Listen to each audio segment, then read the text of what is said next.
How's it going, guys? Welcome back to another episode of the UKnowAdamTsang podcast, where you get to know a little bit more about people, passions, and all things business. Today, I'm sitting across from one of my best buds, best pals in Statesboro, Georgia, Mr. Paul Newman. Welcome to the show. Excited to be here. This is the second or third time that we've got to do this? I think this is number 2. You were on, when I first started out this podcast, you were one of the first people that I went out to. But really happy to have you back on the show. For those that don't know, if you've been living under a rock in Statesboro, Georgia, Paul Newman is a real estate broker inside of Statesboro. He has Statesboro Real Estate as well as PMG. And he is an absolute monster in this industry. He is definitely at the top of his game. And a lot of people have a lot of interest in seeing what Paul Newman, the way that the Paul Newman brain thinks. And I think that that's one of the things that we're going to be able to tackle today. I'm excited. I'm excited to share and something I can talk about with you for hours and hours. Just you and I already do it. So this is kind of fun to just be on recorded and let's go. Absolutely. So, Paul, one of the things that we wanted to talk about today is kind of like your mind when it comes to this topic of investment. Now, I know that, you have done phenomenal in this real estate game and you've been doing that for a long time. So let's kind of like take it back to the early days, right? Like what kind of like interested you about investing and what kind of like got you into what you're doing today? I guess, when you look back at your life and I remember being in high school and I was always curious and asking what people, how people made money. I'd always ask, how does your business work? And so I started to see a lot of wealthy people, big houses. I grew up in South Atlanta and there was a subdivision that was gated and nice. It was called Eagles Landing. Yep. And I was like, man, what do these guys do? And, the common denominator ended up being real estate, not necessarily an agent, but owning and holding real estate and just investing in real estate. So I think that was a little bit of a seed. And then, to get into the field as an agent, you begin to see how it worked and how it played out. Mm-hmm. And those were, I remember back in, it was my very first piece of property I ever bought. I was an agent, probably my second year in the business, and it was a duplex in Countryside. And it was, already fully rented. And I said, I got to get this as a great location. Look, you go back to Real Estate 101. That's one of my first principles has got to be location, because it's just something to fall back on. Will somebody want to live there in the future? Regardless of what happens, does that location, can it hold? Yep. And, and locations can change. Yep. But one of the funny things is, this was before the bubble, which happened in 07, 08, somewhere in there. I was given 100%. I mean, I barely made $30,000 a year, and for whatever reason, I was given a $200,000 loan with, hardly any money down. Now, those days are kind of long gone. Yeah. But that was my start. But one of the funniest things was the interest rates were high as they're starting to rise now in this current climate that we're in. I want to say one of the rates was like 8 or 9, like 9%. It's crazy. So I remember looking at my statement. And at the time, I just wanted to acquire the assets. So, you're talking about 30-year terms, which a lot of people still do, and we'll get into that in a little bit. But I remember looking at the interest going, oh, my God, I paid $800 a month in interest and only $100 a month in my principal. Yeah. And I was like, my God, I'll never get out of the interest rate, the rat race of that. And 30 years is so long. So I started with one way of investing and have kind of moved to a model of very aggressive payoffs. Mm-hmm. 15 years is my sweet spot, but I've also done a lot of good 10 and done loans to where I know the end is near at some point. And so I would say one of the things that I look for in an investment would be, can the person covering in rent what that payment looks like? A lot of people, how much is your cash flow? How much? Yes, that's important, right? You have to analyze a deal, but to me is, if times get terrible, and there's always ups and downs, sure, can that tenant cover that payment? So that if I can get my hands on a 10 to 15 year payout, and the tenant can, I feel like no matter what happens, can the tenant cover that? That is my driving factor. Yeah. So, in all of this, there's a ton of like information there that, somebody that's newer to investing, that they need some catching up. So slow it down. So, right. Okay. So let's kind of like take it through the timeline. So initially, kind of you knew that you wanted this piece of property. You were like, hey, I want to make this happen. I know this is great like, location. And how come? So in terms of all these different ways to invest, right? You have potentially stock market. You have kind of like, real estate. What kind of like pulled you towards kind of like, oh, real estate is the move? I just think because it was in the arena that I had started to get passionate about. I started to kind of fall in love with it, and I felt like I could control it more. For example, with me having a property management company, I can control the fees a little bit more as lower fees.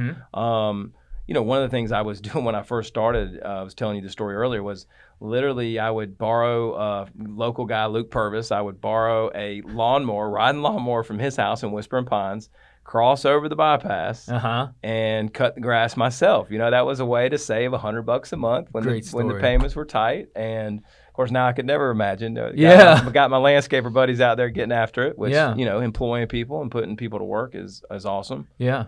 But I think that it's interesting that happened, right? You were willing to do whatever it took to make that property work.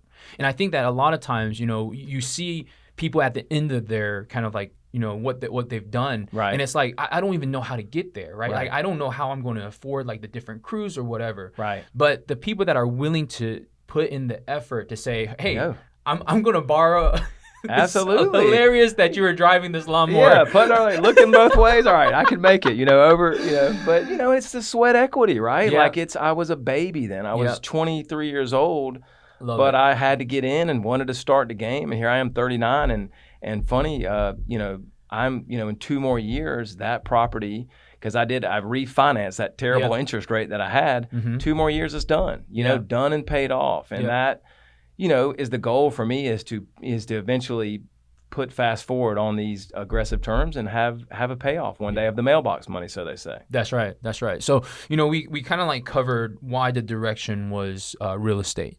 I think the next question is, in terms of interest rate, like, what should someone be looking for? I guess the climate changes as, interest rates climb as they go on.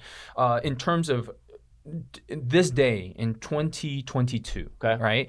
What do you think people should be looking for in terms of an interest rate? And are there certain things that a first-time buyer can take advantage of if they are looking to purchase property? Perfect question. So let's go with a couple things. Let's go with the first-time buyer. Okay.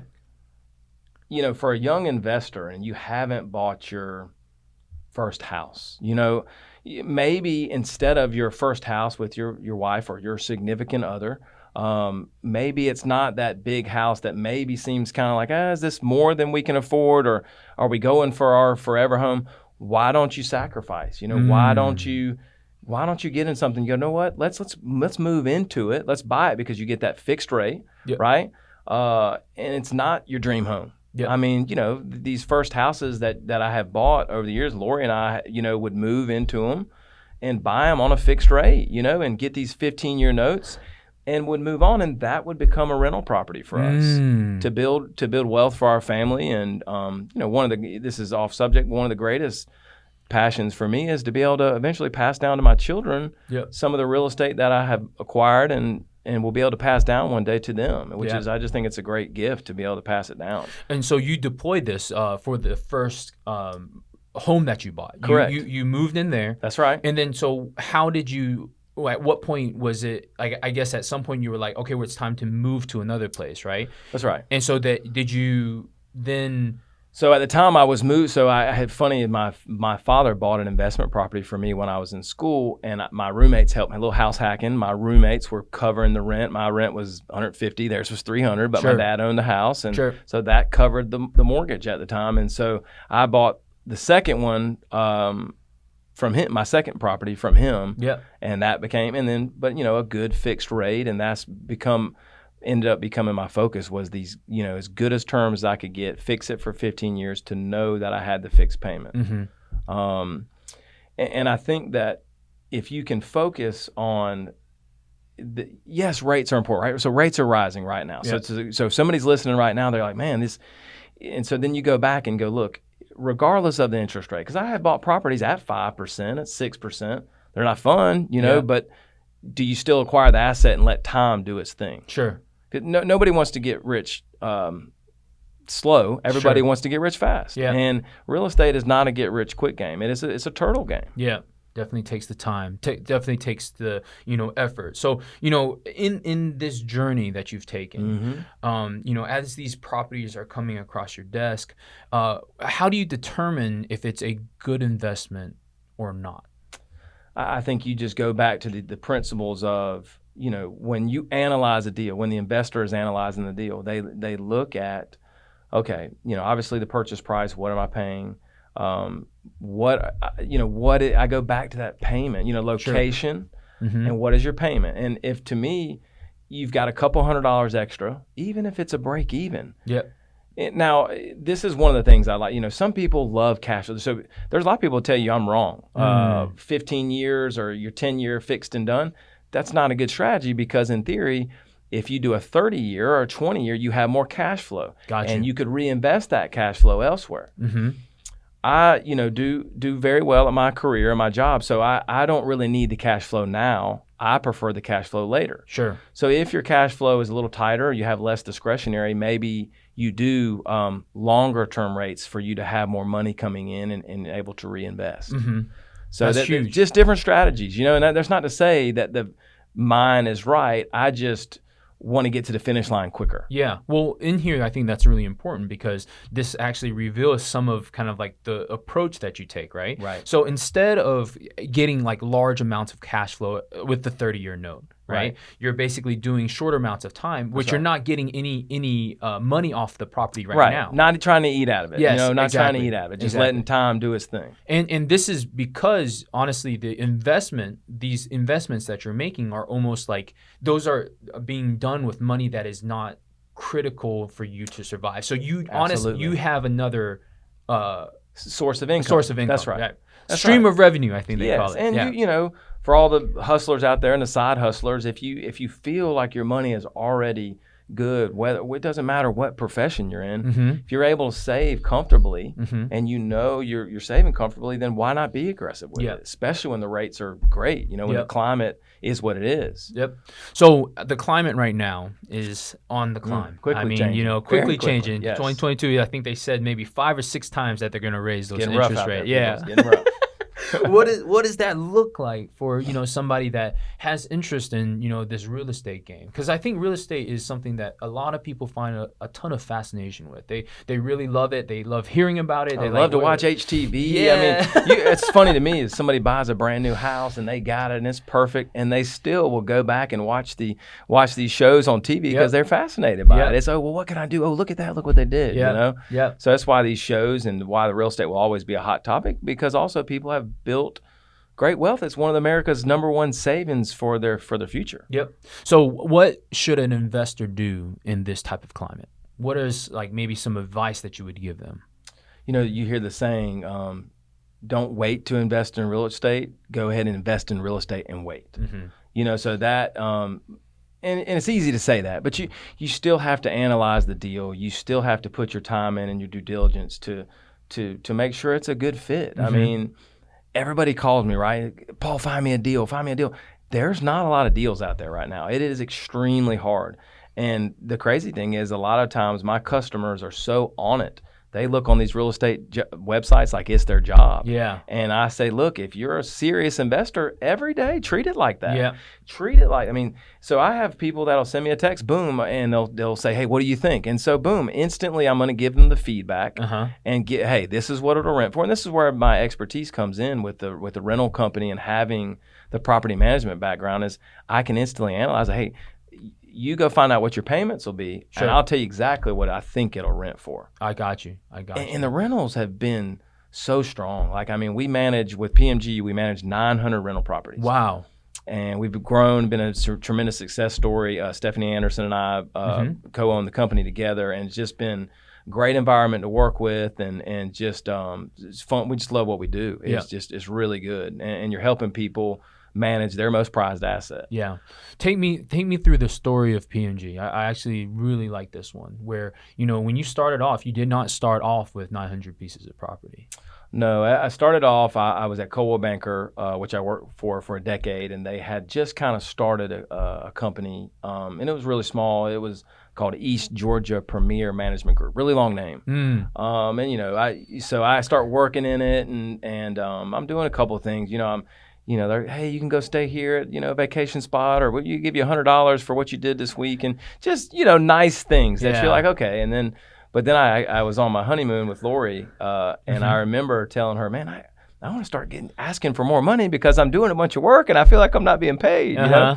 So I remember, I don't know, I remember asking for like $1,500 or $2,000 for a salary for a month. Yeah. And I thought maybe God, I was going to get shot down, we're not going to do that. But they said yes. I came up to Lori. I said, oh my goodness. They said yes.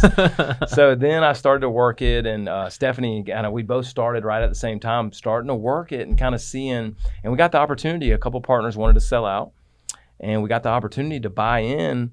And it was just a really amazing opportunity because there were so many ideas. I thought to myself, wow, they didn't really have a website going. There was all these little things that I was like, we can do better, which is one of the best parts of owning your own business. I mean, you're a serial entrepreneur, and I think one of the things that we would both say that is the best is we can always improve. That's right. Love the improvement process. And so, we have went from, 100 to 300 to 500 to where people, we're the experts in town, and people come to us and hey, Paul, we buy this investment property with you. Can you manage it for us? Yeah, absolutely. So it's a perfect hand in hand. And it's been great for business to be able to do that. Yeah. Going back to investments, a lot of times there's this, and you mentioned it, right, a little bit earlier, where there's this challenge of, do I take the plunge, right? Yeah. And a lot of people are scared. Exactly. Man. So let's kind of like dive into that. Like, what is that fear, and how do you, as someone that's done it so many times, you've already been able to very easily rationalize and understand. But someone that maybe is new to it, like, how do you get over that fear? That's a great question, because like I think everybody in their mind, a lot of people are like, I never want to own real estate. I don't want to own real estate. It's not for me. And a lot of people may think that they do, but they get nervous, or they don't want to take that next step when they want to time the market, right? Yeah. It's high. It is absolutely high right now. There's no denying that. But, is stuff going to cost less to build in the future? Is stuff going to cost less to develop? I don't think so. Yeah. I don't think that you're going to see the tremendous fall that we did have in 08, 09. Now, we may look at this podcast and say, hey, Paul was wrong. But I don't see the fall. I think there's a lot of investors with cash that can swap them up. But let's get back to making you get over the edge. Sure. And that's what I'm passionate about. That's why I'm here. I want to motivate people. I want, to lead people to what I believe is a good financial decision. Yeah. And I think that first and foremost, you have to have savings, right? You have to figure out a way to force savings. What are your habits? You and I talk about a lot about this. What's your daily habits? What's eating away at your pocket? Yeah. Golly, are you going to the gas station spending $12 every time you go in? I was frugal to a fault. Let me get some. The things that I would do to save money. Oh my God! To be like, Paul's just a cheap ass, And what would you do? Give me some examples. Oh my God! There's the endless amounts. I could give you 15 examples. I would always get water. At every restaurant. Well, I like to be healthy and work out, and that's always been a passion of mine. But that, instead of getting a Coke every time you go out, my God, that's an easy saving, and you're being healthy. Yeah. There was, remember, let's say, you won't ever tell me your age, but for the audience, I think he's in his. Something like that. That's going to be edited out. Don't worry about it. But no, I think that so when cell phones first came around, I was probably 16 years, 15, 16 years old. And I remember the first incoming call was free, right? So for first minute was free. Okay. So I would I'd watch the clock, 50 seconds. Hey, bud, got to call you back. And because it was that free call, like, hey, just call me right back. We'll catch right back up. And it was a loophole, right? But, how are you saving? Yeah. That is, obviously if you don't have the extra discretionary income, you can't buy your first investment property. Yep. So you got to get to the root of where you're saving. And I think that's one of the things I get really passionate about, because I have been a good saver. I mean, my mother was very frugal over the years. I watched her be a penny pincher, and you know, she probably hate me for saying that, but she was. Sure. And she saved, and I valued the savings. Sure. I saw that from her. Yep. My dad always was good with numbers, you know, so these are traits that I got from my parents on how to save and that kind of stuff. Mm-hmm. And then so with that, you know, you save.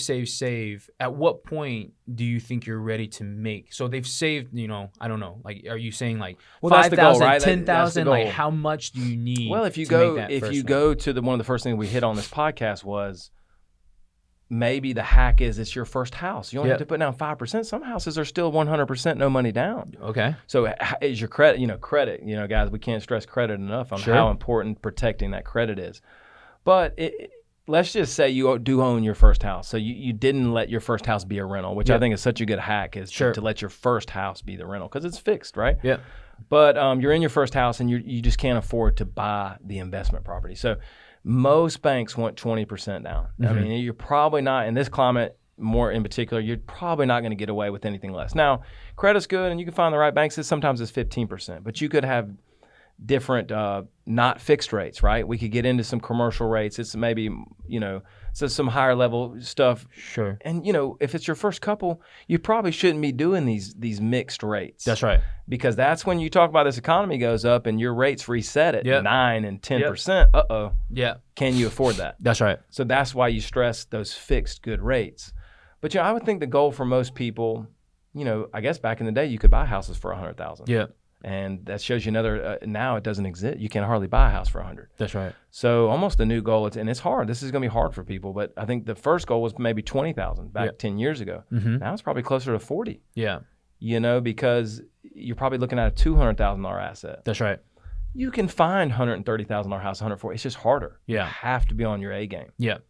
So after they've kind of like saved it up, they go procure the loan, they get the house, and then, you know, let's say that they go the route of the hack, right? They're planning on moving around and you know, moving into it, having some roommates. Yeah. Okay. So having some roommates, their roommates actually cover the payment. Yeah, can't beat it. I mean, what more could you, you know, the reason I love college investments, and we manage a ton of those, is you charge by the bed, right? Mm-hmm. So a 4-bedroom, 4-bath rates are now, I'm going to teach some of you guys this, they're up to $500 a month. Wow. Per bedroom. Per bedroom. Per bedroom. So when you say in Statesboro, Georgia. In Statesboro, Georgia. Yeah, $500 a bedroom. And so for the longest time, that rate was $350. Yeah. Now look at what inflation has done. For the longest time, every rental, you know, bedroom was about a $350 bed. Yeah.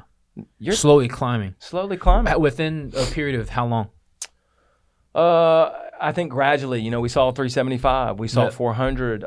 You know, just here in the last 3-4 years, we saw a lot of 425s, 450s, very easily 450s. Yeah. And over this last 2 years has been just unreal. Crazy. Unreal in appreciation and unreal where rents are rising rapidly. Mm-hmm. So I don't know what that's going to look like. You know, will we see an affordability crisis soon? Maybe. Mm-hmm.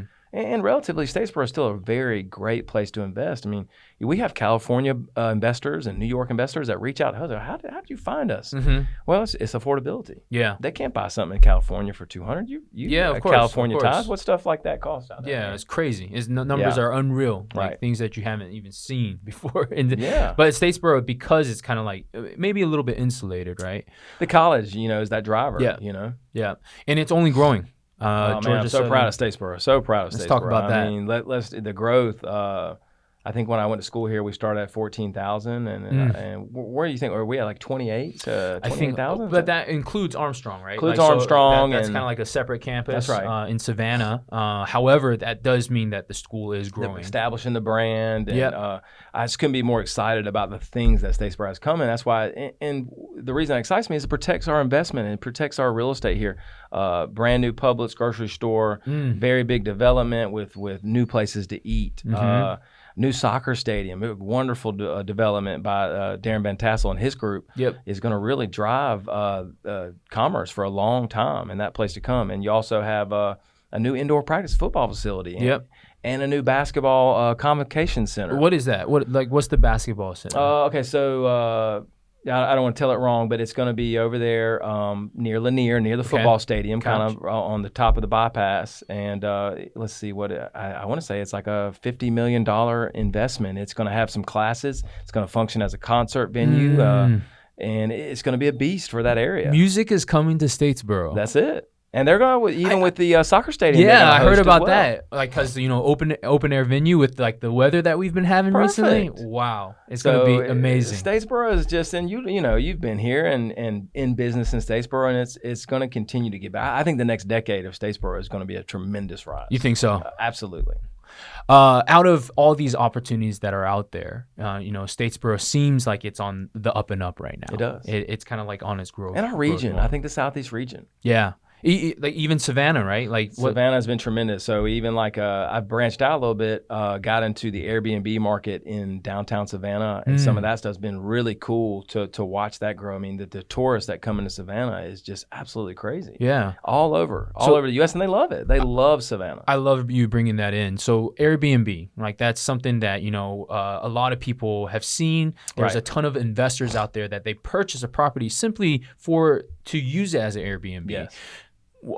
Thoughts on that? Like, is it the right move? Like, is that a more profitable move? Would you rather a long-term, like, it's just headache, right? Yeah. Risk reward is headache. It's do you want to, and the extra upfront costs, right? I mean, if money's already tight to furnish a whole entire place and that kind of stuff, that's another layer. Got you.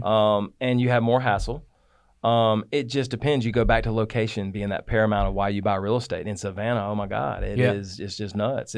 People travel from all over. So the returns, and it just depends. Or do you like the steady eddy and not have to deal with the interchanging wear and tear and that kind of stuff? Because you're going to have to send like cleaning crew, make sure it's cleaned every single time. You have reviews to deal with at that point. Oh yeah. How about, in terms of additional revenue that a property could generate if it was done in a location such as Savannah, what are you looking at in terms of kind of like that? And there's swings, right? Sure. So there's dead months where nothing, right? Like, I mean, after Christmas, who's out? They're just getting back in the swing of thing, right? Yeah. I mean, everybody's with their family, and they've all spent all their money on their children and their kids. They're done.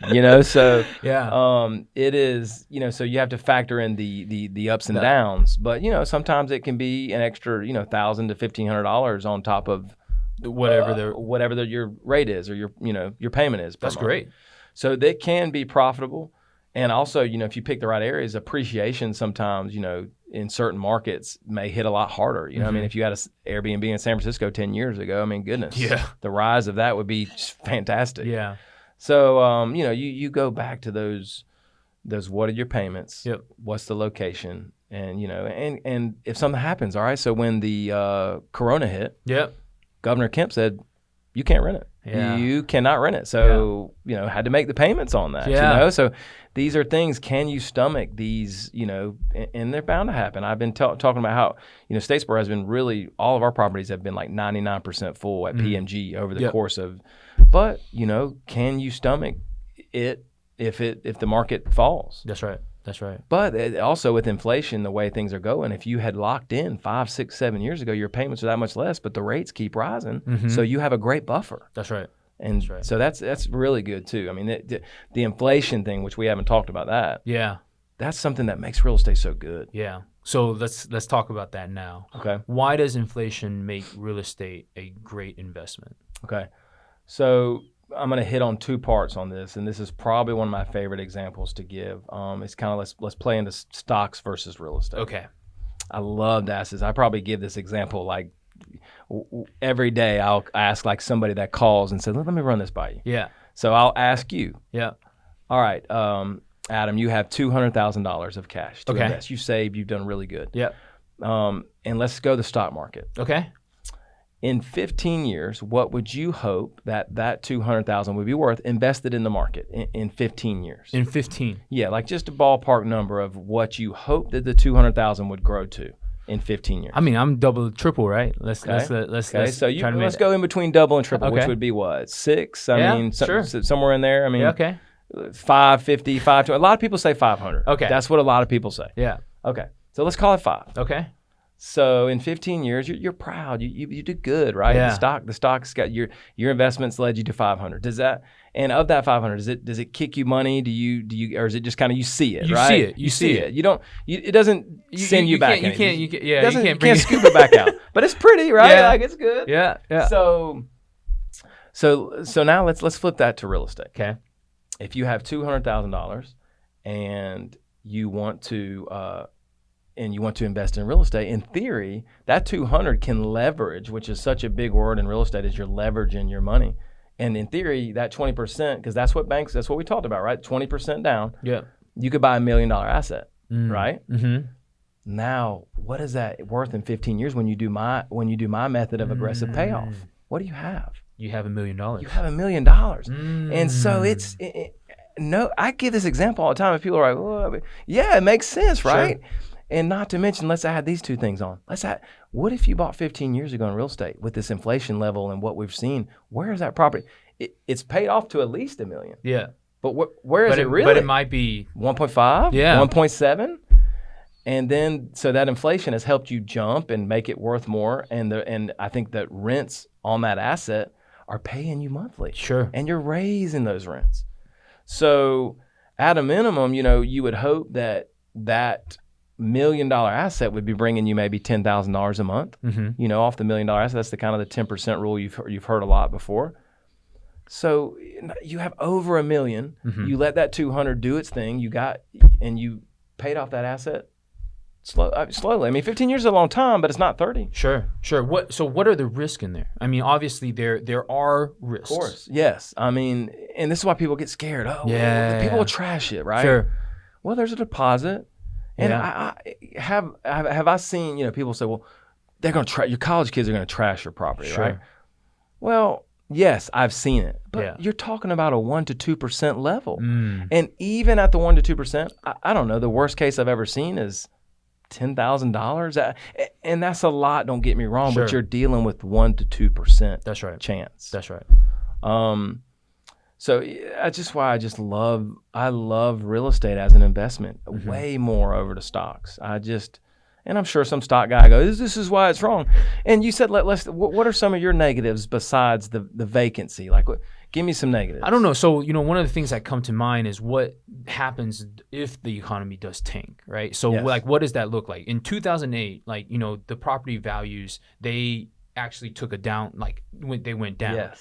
But I mean, obviously that was caused by, factors that were like all these loans that were trash loans. Yes. They kind of that's bad what interest caused rates that. And couldn't, maybe the payment spiked to where you couldn't afford the payment. And the government has since put in things to make sure that doesn't happen, the banks, to protect it. Yeah, the banks are like, look, you got to have 20%, they have these, before it's free money, right? That's right. Candy, here you go. That's right. But for the foreseeable future, nothing like that will ever happen again. Right. But what happens, Corona? What did Corona do? So scary. I mean, I remember when the Corona hit, I was like, wait, nobody can go to work? Nobody can leave their house? I was like, and you know me. I mean, positive Paul, right? Yeah. I mean, I love. I mean, I'm gonna see the good in everything. I was like, and Lori was like, dude, she's like, you're not the same right now. I was like, my brain can't function. If you're telling me that people can't work and can't leave their house, then we're headed for something bad. That's right. And so even through that though, people and the government did things, right? Like the government propped us up, and I don't know if we're going to pay for that, down the road. Someone has to pay. I would argue the taxpayers. Us. Yes, us. The hardworking business guys are going to be paying those taxes. That's right. But it's even through that, we stayed rented. If there is if you lose your job and your tenant loses their job, you're probably going to be in a hurt because you're not going to be able to afford the payment, right? Yeah. I mean, so there's always risk in life. Sure. But that goes back to what is it going to take for you to get off the hurdle? I mean, are you going to work till you're 70 with never having an investment? And everybody has, whether that's a teacher's pension or whatever, which are amazing, but can you scratch and save and maybe live less than your neighbors? Maybe don't buy the brand new truck because you want to buy the. I mean, I have a nice truck now, but that was never. I never needed the nicest vehicle. I always felt like there were other things I'd like to to put the money into. But then now, because you've done that for so long, you have the ability now to go afford, right? Because you have extra cash flow and your investments have been fruitful, and you sacrifice early and often. Yeah. So I think we've laid down like a really nice kind of like base layer for anybody that's getting into investing. Let's talk a little bit at this point in your career. I mean, you've done tons of these type of investments. I mean, when it comes to real estate investment, you are the go-to guy. What is on the horizon for you? Like, what is it that you're doing in your investing career at this point? I guess, you're looking at other markets, which has kind of been interesting for me, is to look in other towns, because I've kind of got some stuff here in Statesboro that has been good and fruitful. I have got, duplexes and commercial stuff, and I've kind of been thinking about some storage stuff recently, which could be a really big project coming, and that would be a very unique, you learn the more you study. I love, shout out to the Bigger Pockets podcast. I think it's a really big motivator. I've sent that to several people, several of my friend group that are investors. They absolutely love that podcast. It motivates you, it educates you, and I learn, I think, I would say I'm an expert in investment, but I still learn stuff every day. Absolutely. And I love to learn. I'm a learner, as you are too. Absolutely. We love to talk about new stuff, and you educate me on Bitcoin, which I still don't know what it is. We'll get there. But we're gonna get NFTs is coming, yes, and it's going to be good. Adam is the go-to on Bitcoin and NFTs. Still don't know what it is, but we're going to work it out. Yeah. But so I'm being pointed into different directions, to maybe be kind of a capital fundraiser. I've got some things on my, that I'm thinking about moving towards. I'm very goal oriented and driven, and so these are things that I'm starting to kind of think about and dip my toes in the water with. I love that. Yeah. Paul, well, I wanted to thank you so much for coming to the UKnowAdamTsang podcast. Thank you to everybody that's been watching. Yeah, if you have any questions, how do they connect with you? Let's see. Yeah. Facebook is an easy one to find me. I like to motivate people on Facebook. It's just Paul Newman. Instagram is Newman PR. I just got on TikTok. Let's go. I have not made my first post. Actually, got a post. Yes, I'm gonna post soon. Adam's trying to teach me on that. Shout out to his stuff because he's doing really good and he can help you on your marketing and all the PR stuff. So absolutely. It was a blast to be on this. I could keep going, but we're good. Yeah. So we'll do it again soon. Cool, man. Well, thank you for coming to the show. Absolutely. Enjoyed it. Awesome.